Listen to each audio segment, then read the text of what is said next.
Atin na may bigay naman ngayon kay ano naman kay Brother Wendell naman ng Uzami City sa kanyang greetings and topic. Brother Wendell, good evening sa iyo. Good evening, Rajando. Good evening sa lahat nating mga kasama dito sa Punto por Punto at sa mga suking taga-subaybay. At ang paksa natin ngayon ay kaugnay sa isa sa mga banat na mga anti-Catholic. Yung sinabi nilang ang ah, Halloween na selebrasyon daw ng simbahang Katoliko, ito ay selebrasyon na nanggaling daw sa mga pagano. Ito ang mga ministro ni Felix Manalo. Sa makatwid, kapatid na Christian, iyang Halloween ay hindi isang karaniwang pagdiriwang ng isang relihiyong Katoliko, kundi ito ay ipinampalit nila sa isang kapistahang pagano ng mga Celts, ang Samhain, kung saan ang sinasamba ay ang Panginoon daw ng kamatayan o ang Panginoon ng mga patay. Tama po ang sinabi ninyo, kapatid na Romel. Kung napansin ninyo mga kapatid, napaka-misleading ang presentasyon ng ministro ni Felix Manalo.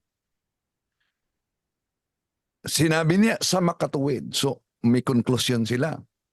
At gusto nilang ipalitaw na ang aral ng simbahang Katoliko kaugnay sa Halloween ay nanggaling sa pagano. Ngunit binanggit nila, kung napansin ninyo mga kapatid, binanggit ng ministro ni Felix Manalo na ang selebrasyon ng mga pagano ay pinalitan ng aral ng simbahang Katoliko. Pag pinalitan ba, ibig sabihin nanggaling na? Ano po bang aklat ang binasa nila para sila'y mag-conclude na ang Halloween ng simbahang Katoliko ay aral galing sa mga pagano? Itong aklat na ito. Ang Iglesia ni Cristo ay hindi raw nagse-celebrate ng Halloween, ng All Saints Day at All Souls Day. Kapatid na Romel, talagang hindi tayo nagse-celebrate ng Halloween, All Souls Day at All Saints Day sapagkat ito po mga kaibigan ay mga gawaing pangreliyong Katoliko na kanilang hinango, kapatid na Romel, hindi po sa Biblia kundi sa mga gawaing pagano. Yon, di daw nanggaling sa Biblia, yon ang kanilang akala. Halimbawa mga kapatid, di po ba ang Iglesia ni Cristo nagdiwang ng New Year?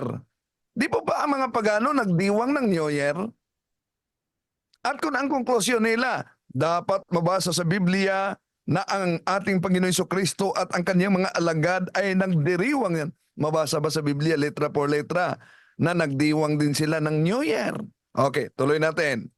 At ang katunayan Double standard ito mga ministro sa aral ni Felix Manalo. po nito ay ipinaliliwanag sa isang aklat na pinamagatang The Facts on Halloween, What Christians Need to Know, na sinulat po ni na John Ankenberg at John Weldon sa Hindi ito mga Katoliko. pages 5 to 6 at 10 to 11 sa wikang Pilipino.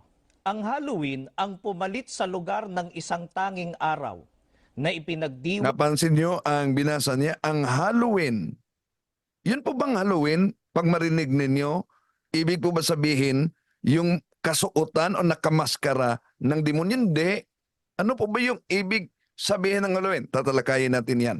Pero pinalitan batay sa binasa nila. ng mga sinaunang Druids, ang marurunong na tao o mga pare sa reliyong Celtic.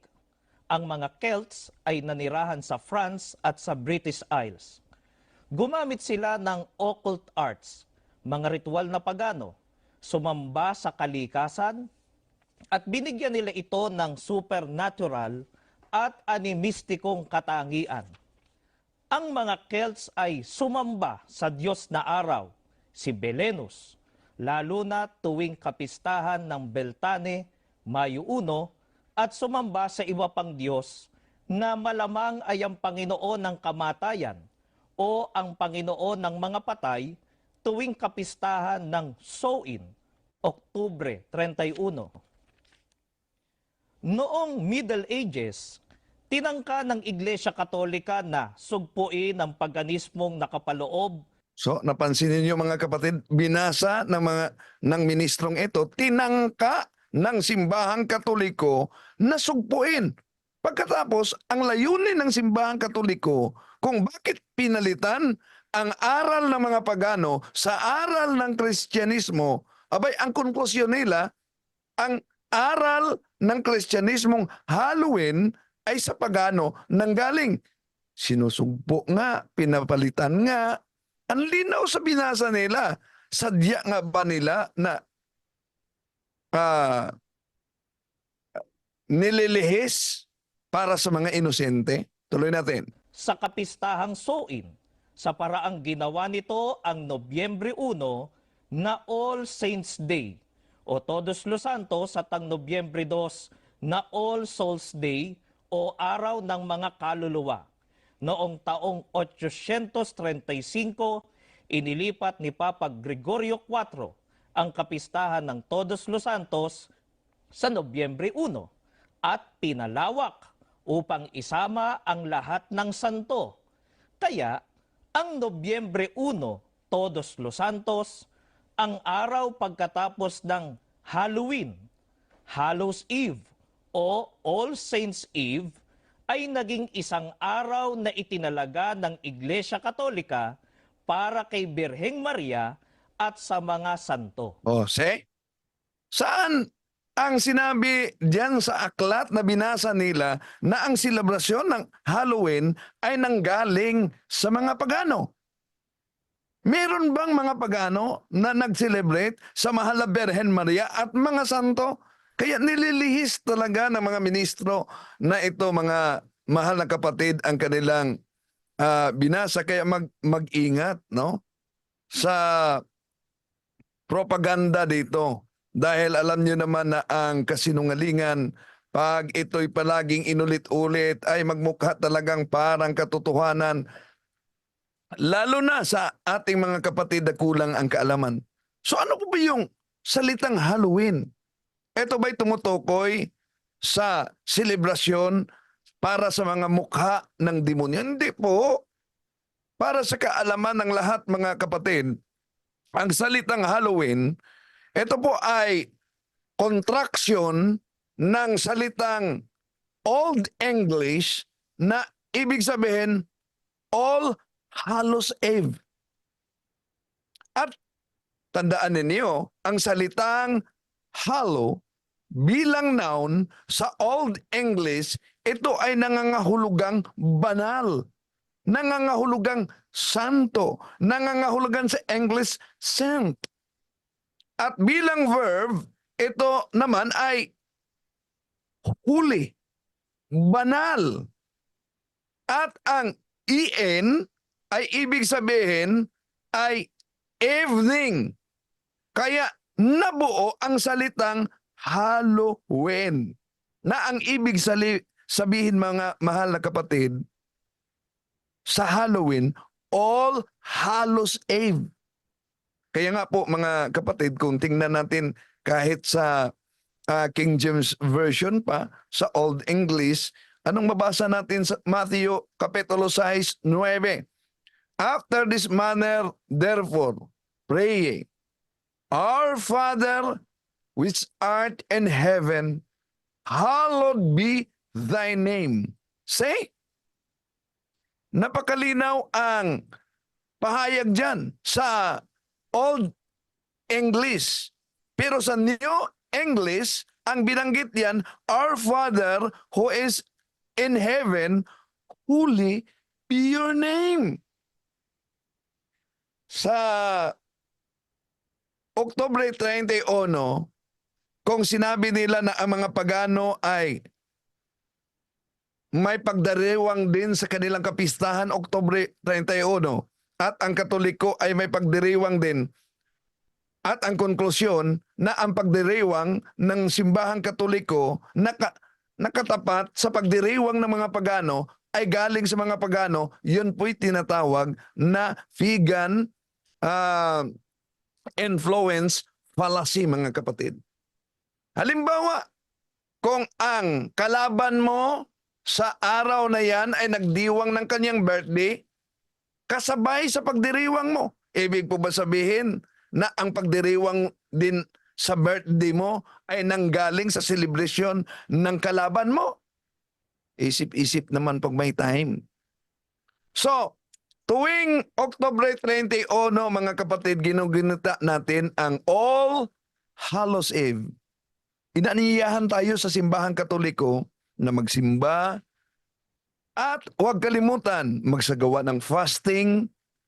Kung maaari, makakumpisal as isa sa mga requirements how to obtain plenary indulgences. At huwag kalimutan na ang ating selebrasyon hindi natapos sa Nobyembre 2 hanggang Nobyembre 8 ito, na pagbisita natin sa mga libingan at may hinandang prayer para sa mga laiko ang simbahan. At bawat araw, kung bawat isa sa atin ay nakatupad how to obtain the conditions, how to obtain plenary indulgences, then bawat araw mula sa 1 hanggang 8, may kaluluwang maiahon sa purgatorio patungong langit. Yon ang selebrasyon natin, no? So, Oktubre 31, malapit na. Yon ang bispiras sa kapistahan sa lahat na mga santo. Nobyembre 1. Na part yan sa tinatawag natin holiday of obligation nating mga Katoliko, mga kapatid. Daming di alam nila sa mga Katoliko yan na holiday of obligation pala. So ibig sabihin, solemnity yan sa ating liturgical kalendar, mga kapatid. Yung paggunita natin sa mga banal na nasa langit, maging canonized man sa simbahang Katoliko o hindi, canonized man o hindi, ating inalala. Ngayon, ang tanong, nasa Bible ba yan? Dahil akala nila na alalahanin natin. Una, kung tingnan natin ang Hebreo Kapitulo 12, versikulo 22-23, mga mahal na kapatid, ito ang ating mabasa.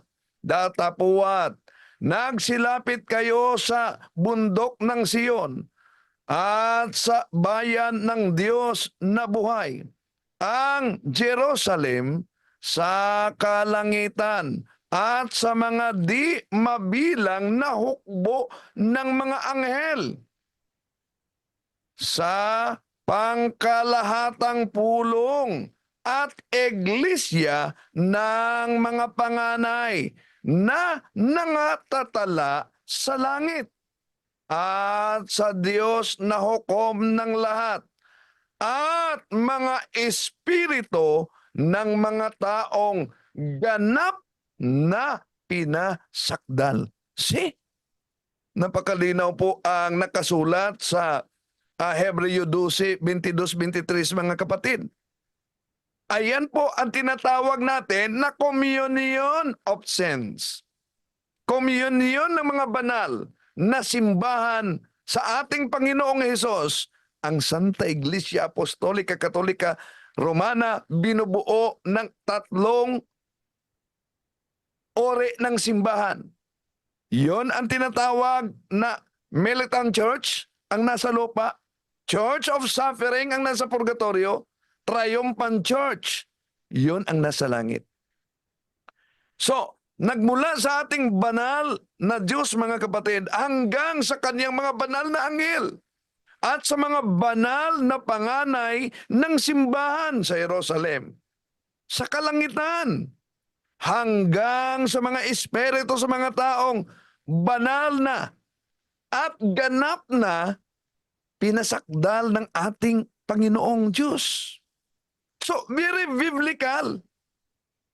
At inuutusan tayo, mga mahal na kapatid, na alalahanin natin ang mga banal o ang mga santo na minsan nang nagpahayag sa atin ng salita ng Diyos. Saan yan mabasa? Hebreo Kapitulo 13, versikulo 7. alalahanin ninyo ang nangagkaroon ng pagpupuno sa inyo, sa inyong nangagsalita sa inyo ng salita ng Diyos at sa pagdidili ng wakas ng kanilang pamumuhay ay inyong tularan ang kanilang pananampalataya. See? So, diyan napakalinaw mga kapatid. Tularan ang kanilang pananampalataya. So very biblical ang ating isinagawang pagdiriwang. At malayo sa binasa nila na ang Halloween natin ay aral daw ng mula sa mga pagano. Mali po. At hindi lang yan. Bakit di na nila alalahanin pa ang mga yumao? Dahil may ginagamit sila na talata sa Biblia para sa kanila, pag namatay ang katawan, patay din ang kaluluwa. At dahil patay ang kaluluwa para sa kanila ay ang katawan nasa libingan at naghintay sa general judgment. At gagamit sila ng talata na susuporta daw sa kanilang claim kaugnay dyan. Kaya yun ang dahilan na hindi nila ito ipagdiriwang na o alalahanin na. Ito ang talata na ginagamit nila, Ecclesiastes Kapitulo 9, versikulo 5 hanggang 6. O ang itinuturo ng Biblia kapag ang tao po ay namatay. Biblia po ang sasagot. Dito po sa Ecclesiastes sa 9:5 hanggang 6, ganito ang ating mababasa. Pakinggan po ninyo. Sapagkat nalalaman ng mga buhay na sila'y mga mamatay, ngunit hindi nalalaman ng patay ang anumang bagay, ni meron pa man silang kagantihan, sapagkat ang alaala sa kanila ay nakalimutan, maging ang kanilang pag-ibig, gaya ng kanilang pagtatanim at ng kanilang pananaghili, ay nawala ngayon. Nawala man silang anumang bahagi pa na magpakailanman sa anumang bagay na nagawa sa ilalim ng araw.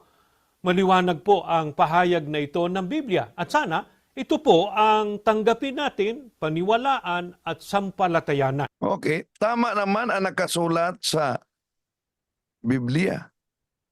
Pero mali lang ang unawa. Bakit? Hindi naman sinabi na ang kaluluwa ay mamamatay. Batay sa paggamit sa Ecclesiastes Kapitulo 9, versikulo 5 hanggang 6. Ang sinabi diyan na alam ng buhay na siya ay mamamatay. Ngunit ang patay ay walang anumang nalalaman. Wala na silang pag-asa at nakakalimutan ng lubusan. Nawawala pati ang kanilang pag-ibig, ang kapuot at pagkainggit. Yun ang mabasa. Natural. Kung ang sinasabi ang katawang panlupa, maglaho yun. Pero tandaan natin na merong bahagi sa tao na di mamamatay kung mamamatay man ang katawan. Dagdagan pa nila ng talata sa Awit Kapitulo 146 para suportahan na ang kaluluwa nasa libingan lang. Ganito pa po ang nangyayari sa taong patay. Sa Awit 146 at 4, ganito ang ating mababasa. Pakinggan po ninyo. Ang hininga niya ay pumapanaw. Siya'y nanunumbalik sa kanyang pagkalupa. Sa araw ding yaon ay mawawala ang kanyang pag-iisip. Ang tao po kapag ka namatay, bukod sa bumabalik ito sa pagkalupa, ang sabi po sa talata, mawawalaan niya ang kanyang pag-iisip. Ayan. Ang ginagamit nila Awit Kapitulo 146 mga kapatid. At ating isa-isahin ito, no? Dahil ito kadalasan ang ginagamit na talata lalo na sa mga hindi naniniwala na meron talagang hindi mamamatay ang tao at yun ang kaluluwa.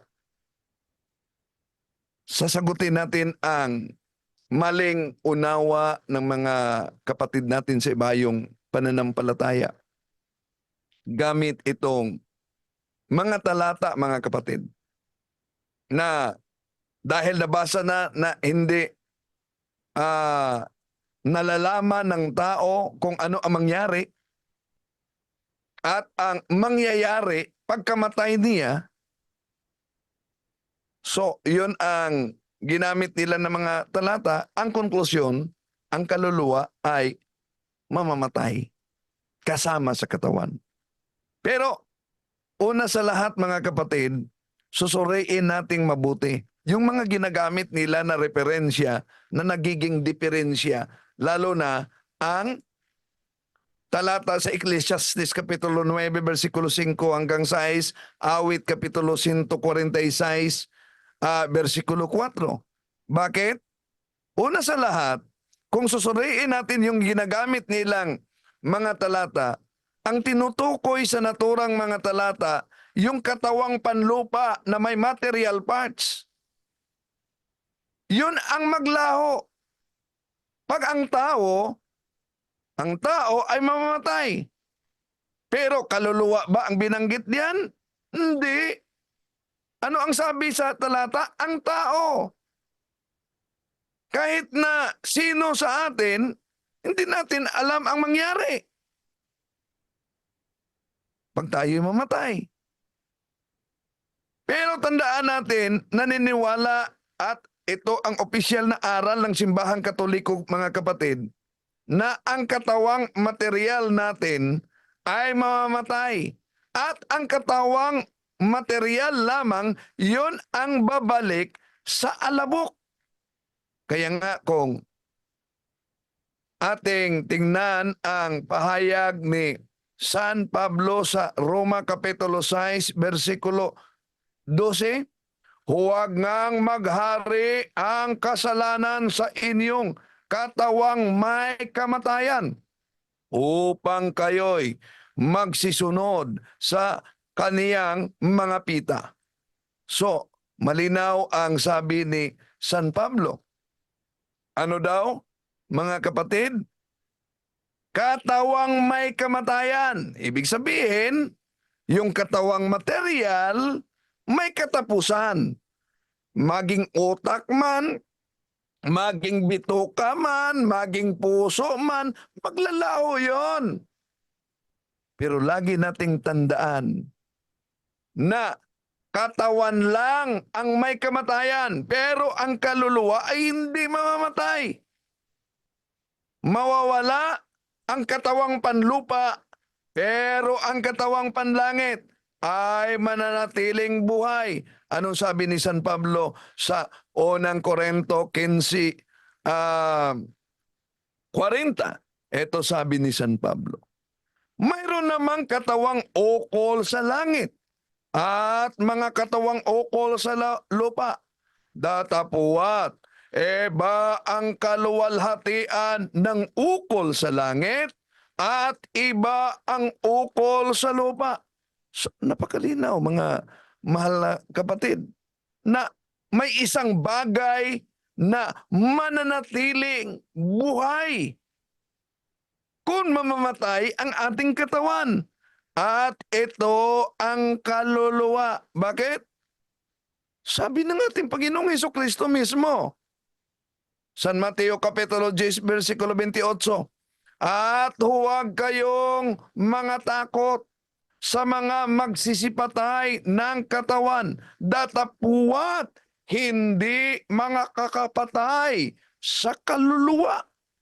Ngayon, nang sinabi ng ating Panginoon Jesucristo na ang kaluluwa ay hindi mamamatay, habang may mga sekta ngayon na pinanindigan na ang kaluluwa talaga ay mamamatay, sino ang ating paniwalaan? Ang ating Panginoong Hesus na nagsabi sa Mateo Kapitulo 10:28, huwag kayong mga takot sa mga nagsisipatay ng katawan, datapuat hindi nakakapatay sa kaluluwa. Now, ngayon, dahil merong tinatawag na separation between soul and body sa kamatayan, anong mangyari? Mananatili ba sa libingan? Hindi. Napakalinaw po sa Hebreo Kapitulo 9, versikulo 27, mga kapatid. Sabi ni San Pablo, tinakda na mensan lamang mamamatay ang tao at pagkatapos nito ay ang kahatulan. Ito ang tinatawag na particular judgment. Ano daw? Pagkatapos nito ay ang kahatulan. Hindi naman sinabi na itinakda na minsan lamang mamatay ang tao at pagkatapos nito ay sa libingan. Hindi napakalinaw. Pagkatapos nito ay ang kahatulan. Kaya nga, kung balikan natin ang pahayag ng ating Panginoon Jesucristo, para sa mga hindi naniniwala na may kaluluwa na humihiwalay sa katawan tapos sa kamatayan, naalala niyo ba yung sinabi ng ating Panginoong Hesus sa Lucas Kapitulo 16, versikulo 22-25? Ano ba ang kanyang pahayag? Yun bang pagkatapos ng kamatayan sa isang mayaman at ni Lazaro, sila ba pati kaluluwa ay nananatili doon sa libingan? Ito mabasa natin mga kapatid sa naturang talata. Lucas Kapitulo 16, 22-25. Nangyari nga na ang isang lalaking dukha ay namatay. Siya ay dinala ng mga anghel sa piling ni Abraham. Ang lalaking mayaman ay namatay din at inilibing. Pansinin ha, inilibing. Nanatili ba sa libingan? Yung katawan. Pero sa 23, sa Hades siya ay naghihirap. Sa paghihirap niya ay itinanaw niya ang kaniyang paningin. Nakita niya sa malayo si Abraham at si Lazaro na nasa kaniyang piling. Tumawag siya ng malakas, Amang Abraham, kahabagan mo ako, suguin mo si Lazaro upang isawsaw niya ang dulo ng kaniyang daliri sa tubig. Ito ay upang mapalamig ang aking dila sapagkat ako ay lubhang nagdurusa sa naglagablab na apoy na ito. Ngunit sinabi ni Abraham, Anak, alalahanin mo na sa buong buhay mo, tinanggap mo ng lubos ang mabubuting bagay. Gayon din naman, si Lazaro ay tumanggap ng mga masasamang bagay. Sa ngayon, siya ay inaaliw at ikaw ay lubhang nagdurusa. Yun ang kwento ng ating Panginoong Hesus. Kung ituloy, nakiusap ang mayaman. Nakiusap ang mayaman na kung maaari, ipadala si Lazaro doon sa mundo. Dahil may mga kapatid pa siya. Ano yon? Impyerno ba yon? Tingnan natin ang paliwanag ni Dave Armstrong kaugnay diyan. Kung ito ba'y impyerno, mga kapatid. Sabi ni Dave Armstrong, daming mga aklat niya na apologetics kaugnay diyan. Sabi niya, Luke 16 doesn't describe hell. It's actually in purgatory and not hell. He's not in hell because, as you will see, he's concerned for his brothers. And there is no concern or compassion in hell. See? Yun ang paliwanag, mga kapatid. Now, ngayon, alam natin na ang katawan ay hindi mamamatay. Nabasa natin yan, sabi sa pahayag ng ating Panginoon Jesucristo sa San Mateo 10:28. At pagkatapos ng kamatayan, Hebreo Kapitulo 9:27, haharap tayo sa hukuman. Yun ang tinatawag na particular judgment.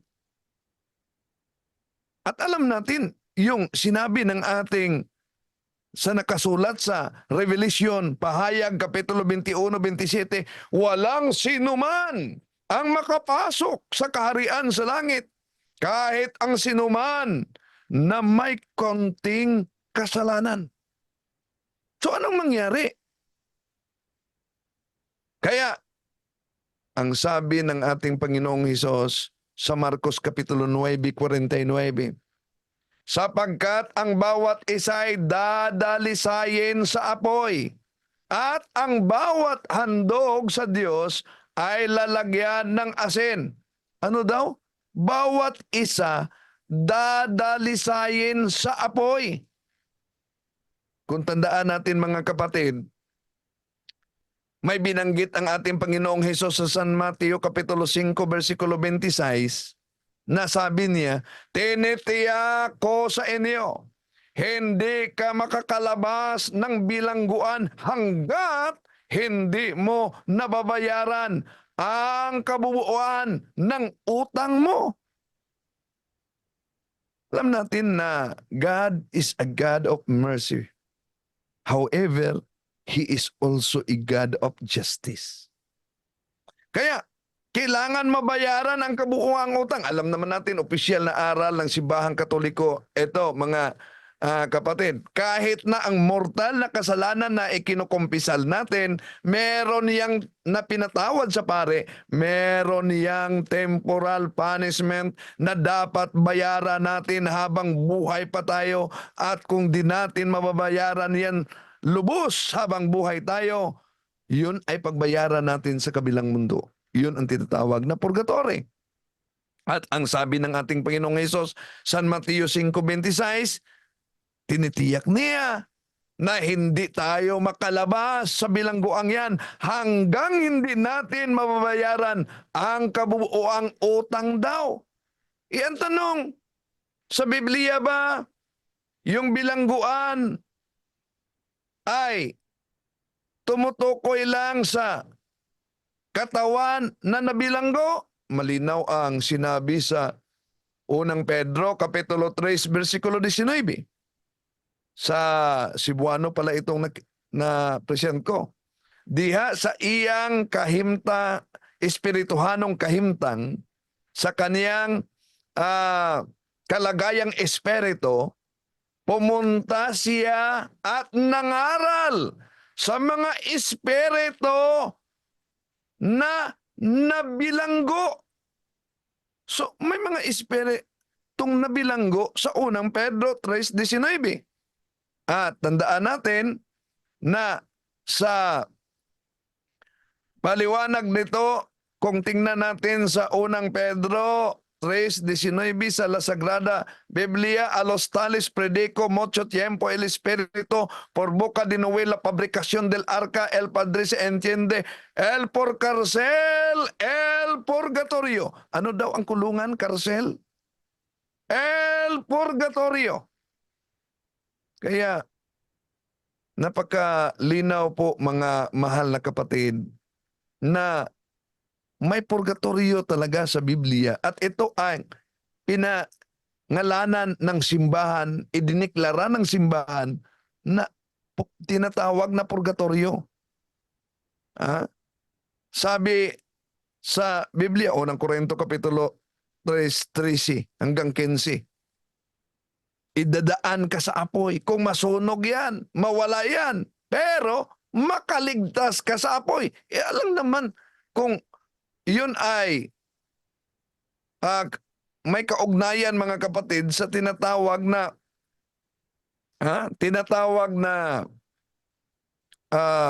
impyerno, walang kaligtasan sa impyerno. Kaya, yung panalangin para sa yumao na, kahit ba sa bagong tipan, ay mabasa natin na ginawa yan sa alagad ng ating Panginoong Hesus. Nasa ikalawang Timoteo, Kapitulo 1, 16-17, ito ang ating mabasa. I pray that the Lord will be kind to the family of Onesiphorus. He often cheered me up and wasn't ashamed of me when I was put in jail. Then after he arrived in Rome, he searched everywhere until he found me. I pray that the Lord Jesus will ask God to show mercy to Onesiporo on the day of judgment.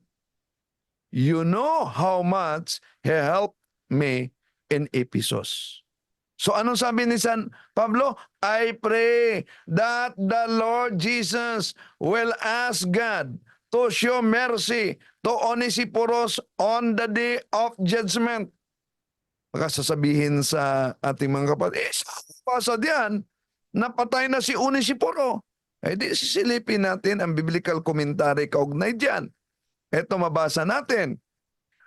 Onesiporos is anon. He must have been a member of the church at Ephesus, where his family still resided. The expression of St. Paul conveys the impression that this generous person was dead at the time he wrote. Napakalinaw ang sabi ng Bible scholar.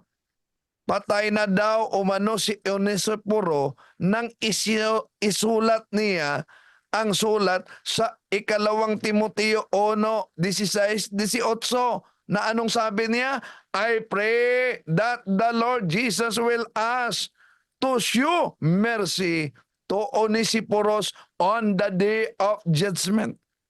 Kaya ang practice ng simbahang Katoliko, panalangin para sa mga yumao, ay ito'y ginawa na sa panahon ng mga alagad ng ating Panginoong Hesus at kahit nga doon sa lumang tipan pa.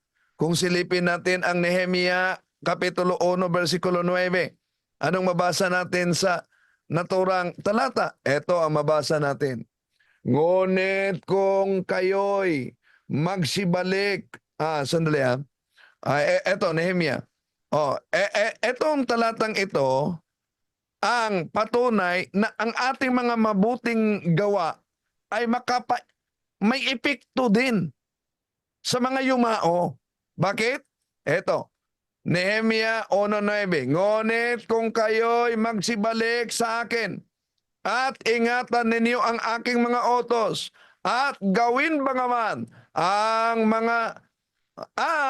nangatapon sa inyo na nasa kaduluduluhang bahagi ng mga langit, akin ngang pipisanin sila mula roon at dadalhin ko sila sa dakong aking pinili upang patahanin doon ang aking pangalan.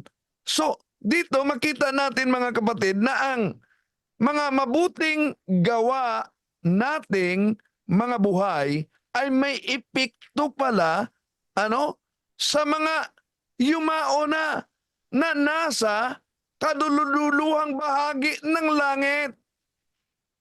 Sabi sa Nehemia Kapitulo 1, versikulo 9. Kaya ayon sa Eklesiastiko, sirak ito, 7:33, magmagandang loob ka sa mga buhay at huwag mong ipagkait ang tulong mo sa mga patay. Napakalinaw mga kapatid. Kaya tayong mga Katoliko, inalala natin yung mga yumao na. Sa Lumang Tipan, Tobit Kapitulo 12, versikulo 12, ito'y mabasa natin. Ngayon ko sasabihin sa inyo na noong manalangin ka, Tobit, at ang manugang mong si Sara sa Panginoon, ako ang maghaharap ng dalangin ninyo sa Diyos. Gayon din ang ginawa ko, tuwing may inilibing ka. So, napagkalinaw mga kapatid, ang pahayag. Sa Lumang Tipan pa lang, kung tingnan natin at silipin natin sa Nehemias Kapitulo 1, versikulo 6, eto mabasa natin. Pakinggan ngayon ng iyong tainga at idilat ang iyong mga mata upang iyong dinggin ang dalangin ng inyong lingkod na aking idalangin sa harap mo sa panahong ito, araw at gabi, dahil sa mga anak ni Israel na iyong mga lingkod, habang aking ipinahayag ang mga kasalanan ng mga anak ni Israel na aming ipinagkakasala laban sa iyo. Oo, ako at ang sangbahayan ng aking magulang ay nagkasala. Nehemias 1:6. Baka sabihin nila, saan mabasa natin dyan na yun ay yumao na? Ituloy lang natin Nehemias Kapitulo 2, versikulo 5. Ito ang mabasa natin. Sabi ko sa hari, kung pahintulutan po ninyo, ninyo ako, kamahalan, nais kong umuwi sa Huda upang itayong muli ang lungsod na pinaglibingan sa aking mga ninuno. Napakalinaw mga mahal na kapatid, no? Pero mataas na pala ang oras, Bro Jendo. So balik sa inyo.